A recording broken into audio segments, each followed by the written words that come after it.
Anlagt i 1618 af Christian 4.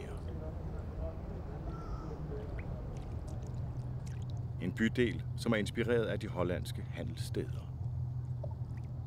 For 400 år siden var kanalerne, der skærer sig igennem denne by i byen, befolket af gamle sejlskibe. I dag er mange af skibene udskiftet med husbåde og moderne motorbåde, men kanalerne og båden er stadig en fast del af det, vi kender som Christianshavn. Geografisk set en halvø på Amagers nordkyst, og det var her Amagerporten stod. Christianshavn er den østlige del af København, og er også blevet kaldt det 4. brokvarter. Broerne holder forbindelsen mellem de små brolagte gader, og er endnu et vidnesbyrd på bydelens lange historie.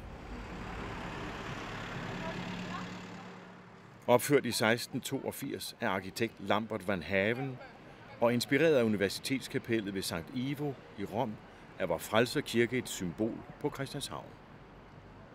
Med sit 90 meter høje spir stiger kirken majestætisk op over byen og er også blevet kaldt et vartegn for hele København.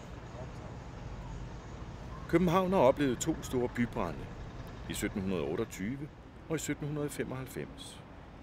Det gik hårdt ud over Christianshavn, hvor få huse overlevede. I 1943 blev B&V's fabriksanlæg angrebet af de engelske bombefly for at stoppe produktionen af motorer til de tyske ubåde. Med sin byggeiver fordoblede Christian 4. Københavns areal ved at anlægge Christianshavn. Inspireret af den hollandske barokstil og kanaler, har han og de mange tusindvis af håndværkere over årene skabt det københavnske Venedig.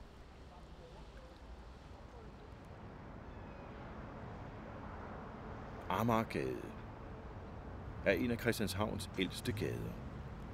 Den har været intakt i mange århundreder, og den har huset personer som statsminister Anker Jørgensen. Den har også været midtpunkt i den danske kultserie Huset på Christianshavn, som kørte i 70'erne. Anker Jørgensen mente dog, at serien romantiserede det faldefærdige og fugtige slumkvarter, som Christianshavns var i den tid. I dag er Amagergade en af de mest idylliske og charmerende gader på Christianshavn.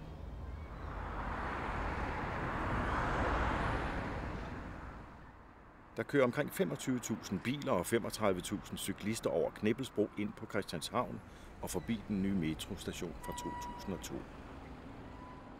Christianshavns Torv blev planlagt opført i 1616, men var først beboeligt i 1618. Siden da har torvet haft mange ansigter. I 1662 åbnede et børnehus, som senere fungerede som kvindefængsel fra 1864 til 1928, hvor det blev revet ned. På samme plads i dag ligger det, vi kender som Lagkagehuset. I 1920'erne var hele Christianshavn i fare for at blive revet ned, ligesom kvindefængslet. Mange huse var så faldefærdige, at det nærmest bedre kunne betale sig at rive det hele ned. Det skete for mange, men nogen blev bevaret. Det, der blev bevaret, er med til at danne rammerne for det, vi i dag kender som Christianshavn.